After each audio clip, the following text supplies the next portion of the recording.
आज का हमारा टॉपिक है पर्सनालिटी। एक इंसान का किरदार कैसे बनता है? मतलब उसकी पर्सनालिटी बचपन से लेके फिर जवानी तक, फिर बुढ़ापे तक उसकी पर्सनालिटी कैसी बनती है? पर्सनालिटी बोलती है एक किरदार को कि मतलब एक इंसान कैसे पल बढ़ के फिर वो कैसे बन जाता है। एक इंसान बचपन में कैसे होता है, फिर जवानी में कैसे और फिर बुढ़ापे में कैसे होता है। तो सबसे पहले हम देखेंगे व्हाट इज़ पर्सनालिटी? पर्सनालिटी एक किरदार होता क्या है? उसमें 3 चीज़ें हैं हमारे साथ। पहला है ट्रेड्स।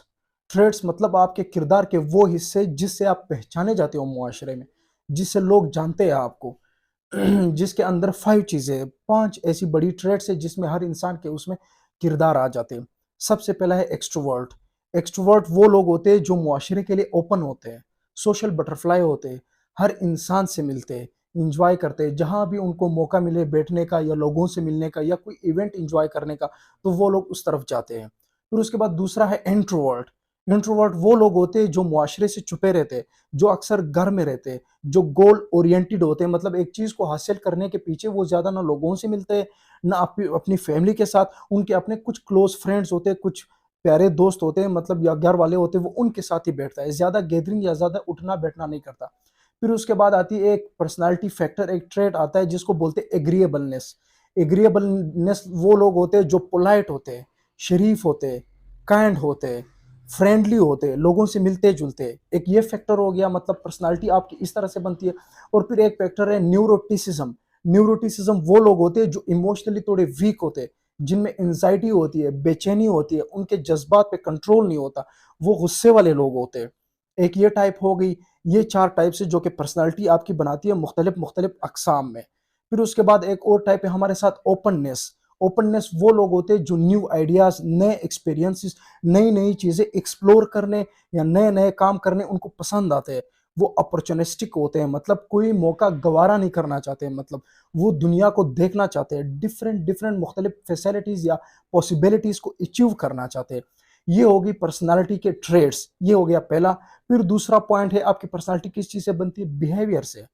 बिहेवियर मतलब आपके आदात, आपके अमल, आप कौन से सिचुएशन में, किस तरह के माहौल में किस तरह से आप एक्शन करते हो, आपका अमल क्या होता है, डिफरेंट डिफरेंट सिचुएशन में मुख्तलिफ मुख्तलिफ जगहों पर आप किस तरह मिलते हो लोगों से, क्या आपका किरदार है, लोग आप किस तरह से जानते हैं कि आप किस तरह से उठते बैठते हो।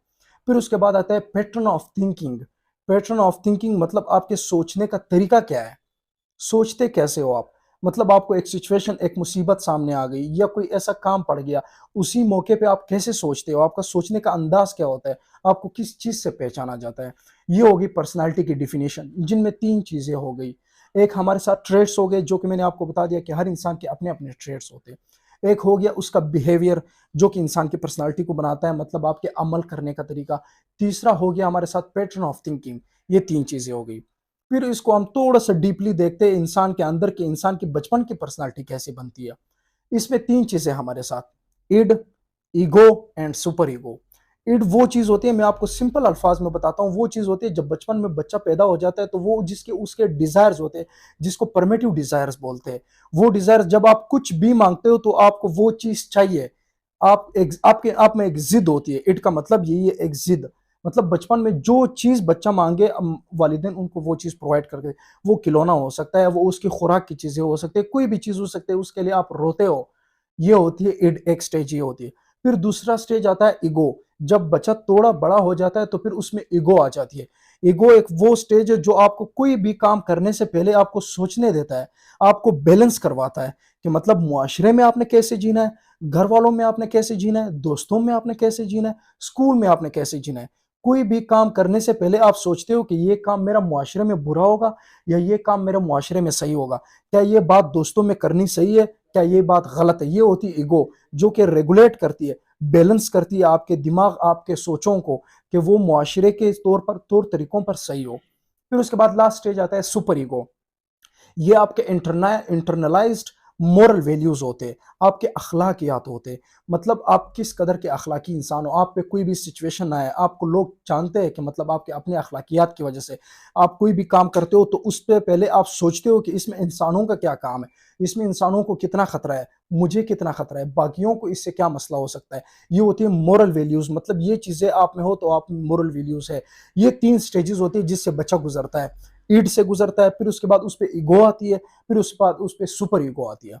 अब उसके बाद हम देखते हैं अनकॉन्शियस अनकॉन्शियस डिजायर्स, जो इंसान के दिमाग में, जिससे आप बिल्कुल खबर नहीं हो। एक होता है कॉन्शियस माइंड, जिससे आप खबर हो, आप जा रहे हो, आप यूनिवर्सिटी जा रहे हो, आप कॉलेज जा रहे हो, आप स्कूल जा रहे हो, आप पढ़ रहे हो, आप दोस्तों के साथ बैठे हो। ये होता है प्रेजेंट माइंड, जो कि आपको बताता है अभी आप क्या कर रहे हो।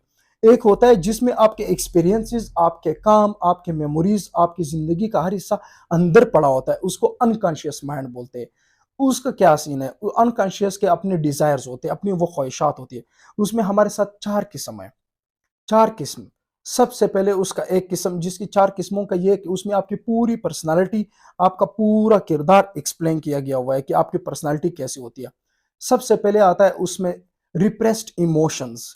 रिप्रेस्ड इमोशंस वो होते हैं कि अगर आपकी जिंदगी में कोई वाकया हुआ हो, या कहीं कोई एक्सीडेंट हुआ हो, या घर में कोई ऐसा सीन हुआ हो, या फौतगी हुई हो, इस तरह की चीजें आपके दिमाग में फिट हो जाती है, वो जाके जवानी में निकल आ सकते हैं, वो कभी भी आपके निकल आ सकते हैं। और उसकी वजह से आपके सोचने का अंदाज, आपके एक्शंस, आपके बिहेवियर्स, आपका थिंकिंग स्टाइल, ये सारी चीजें आपकी डैमेज हो सकती है, उससे खराब हो सकती है।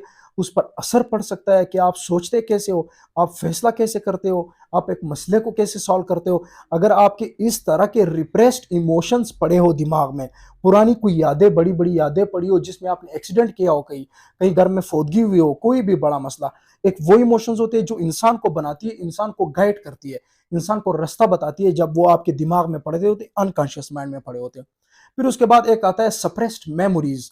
ये बिल्कुल रिप्रेस्ड इमोशंस की तरह है। सप्रेस्ड मेमोरीज वो मेमोरीज होती है, सेम इसी तरह के ट्रॉमास हो गए, कोई बड़ा इवेंट हो गया, कोई बड़ा काम, एक्सीडेंट, या कोई भी इस तरह का खतरनाक काम आपके साथ हो गया, जिसको पीक एक्सपीरियंस भी कहते हैं। तो वो आपकी मेमोरीज में जमा हो जाता है, कुछ चीजें आप उसमें भूल जाते हो, खुद ही इग्नोर करते हो, और इस तरह की बड़ी मेमोरी को आप रिप्रेस कर देते हो, मतलब उसको दबा देते हो दिमाग के किसी बॉक्स में, वो पड़ी रहती है, और वो कभी भी एक्टिवेट हो सकती है। आपको उस लोकेशन को देखने को, या इस तरह का कोई और मसला आ जाए, तो वो चीज आपको याद आ जाती है, वो मेमोरी, वो चीज, सारी चीजें आपको याद आ जाती है। एक ये चीज इंसान की पर्सनालिटी बनाती है, ये भी आपके दिमाग को इफेक्ट कर सकता है, आपके काम करने का अंदाज इफेक्ट कर सकता है, आपके पर्सनल रिलेशनशिप्स, जो आपके एक दूसरे के साथ मिलने के ताल्लुकात होते हैं, वो भी इफेक्ट कर सकता है, आपके फैसलों को भी इफेक्ट कर सकता है। इस तरह के इमोशंस, इस तरह के फीलिंग्स इफेक्ट कर सकते हैं। फिर उसके बाद एक चीज आती है हिडन फियर्स।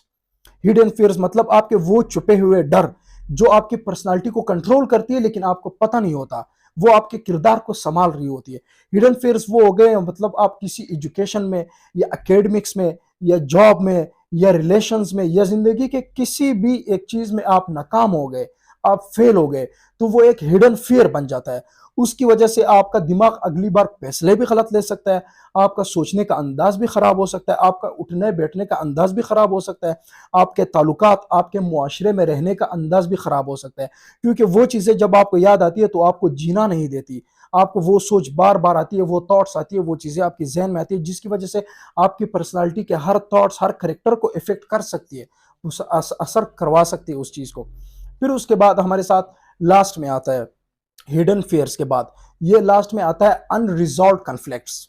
अनरिजॉल्व कन्फ्लिक्ट्स आपके इंसान की जिंदगी के वो मसले हो गए जो हल नहीं हुए होते। फॉर एग्जाम्पल, किसी के साथ आपने कोई झगड़ा किया हो, या बड़े लेवल पे एकेडमिक्स में आपके किसी कोई मसला चल रहा हो, या पेपरों का, या आपकी जिंदगी का कोई भी लम्हा चल रहा हो, उसमें कोई मसला चल रहा हो और वो मसला हल ना हो रहा हो, अनरिजॉल्व कन्फ्लिक्ट्स इसको कहते हैं। वो भी दिमाग में पड़े होते हैं, एक कोने में पड़े होते हैं, और वो भी आपके दिमाग, आपके सोचने का अंदाज, आपके बोलने का अंदाज, आपके चलने का अंदाज, आपके किसी भी सेटिंग में कोई फैसला लेने से, या कोई भी मसला हल करने से, ये सारी चीजों को वो डिस्टर्ब कर सकती है। मतलब ये कि इन चीजों को मिला के आपकी एक पर्सनालिटी बनती है। सबसे पहले आप बचपन में होते हो, बचपन में आपका पेरेंटिंग स्टाइल होता है, जो बाप वालिदैन बच्चों की परवरिश करते हैं, वो भी मुख्तलिफ मुख्तलिफ अकसाम से करते हैं। वहाँ से आपको डिफरेंट डिफरेंट चीज़ें जेनेटिक से भी आ सकते हैं, माँ बाप के वालिदैन से, उससे भी आ सकते हैं, आपने कुछ किरदार, और कुछ आपको मुआशरा देती है, कुछ आपको घर में मिलते हैं, कुछ आपको फिर आके स्कूल सिस्टम में मिलते हैं।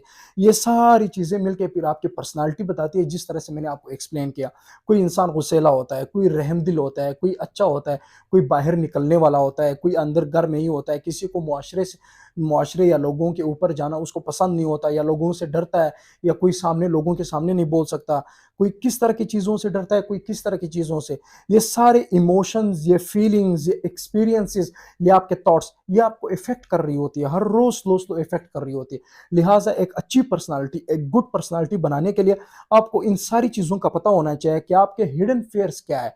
मतलब वो चीज़ें जिनसे आप डरे हुए हो, बचपन में ऐसे काम आपके साथ हुए होते, उनको कैसे डील करना है, फ्यूचर पे उनको अपने आप पे असरअंदाज ना होने दें। इसी तरह आपकी रिप्रेस्ड मेमोरीज़ होगी, जो वाक़यात आपके साथ हुए, उनको अपने ऊपर असरअंदाज ना होने दें। इसी तरह आपके रिप्रेस्ड इमोशंस हो गए, बड़े-बड़े वाक़यात जो आपके साथ हुए, अब दिमाग के किसी कोने में पड़े होते, उनको भी अपने अपने ऊपर हावी ना होने दें, असरअंदाज ना होने दें। मतलब इन चीज़ों का ख़्याल रख के आप एक गुड पर्सनैलिटी बना सकते हो, एक अच्छी पर्सनैलिटी बना सकते हो, फ्लेक्सिबल बन सकते हो आप, रिस्पॉन्सिबल बन सकते हो, अपनी ज़िम्मेदारियाँ खुद उठा सकते हो, डिपेंडेंट बन सकते हो आप, अपनी सेल्फ एम्पावरमेंट पे फिर आप यकीन करोगे अगर ये आप सारी चीज़ें समझ जाओ कि आपके दिमाग में क्या-क्या चल रहा है। दिन में हज़ार तरह की सोच आते हैं आपको। आपको समझना चाहिए कि कौन-सी सोच का क्या फ़ायदा, कौन-सी का क्या फ़ायदा नहीं है। कौन-सा काम आप कर रहे हो, क्यों कर रहे हो, किस लिए कर रहे हो। अगर आपको अपनी पर्सनैलिटी जाननी है कि आप में क्या-क्या ऐसी स्ट्रेंथ है, ताकत है जिससे आप ज़िंदा हो, और ऐसी कौन-सी कमज़ोरियाँ हैं आप में जिसकी वज़ह से आप मुआशरे से तंग हो, घर वालों से तंग हो, या दोस्त आपको तंग करती हो। ये सारी चीज़ें जानने के लिए मैं लिंक में एक सब्सक्रिप्शन में एक डिस्क्रिप्शन में सॉरी एक लिंक डालूँगा। उस लिंक पे आप लोगों ने क्लिक करना है, उसमें एक टेस्ट आएगा जिसमें 160 सवाल होंगे, जो कि आपको बताएगा कि आपकी पर्सनैलिटी कैसी है। वो फिल करें टेस्ट, फिर मुझे उसके रिज़ल्ट्स बताएँ, फिर मैं आपको बताऊँगा कि आपके किरदार, आपकी पर्सनैलिटी कैसी बनी है, क्या-क्या चीज़ें आप पर गुज़री है, और आज आपकी पर्सनैलिटी किस लेवल पे आके पहुँची।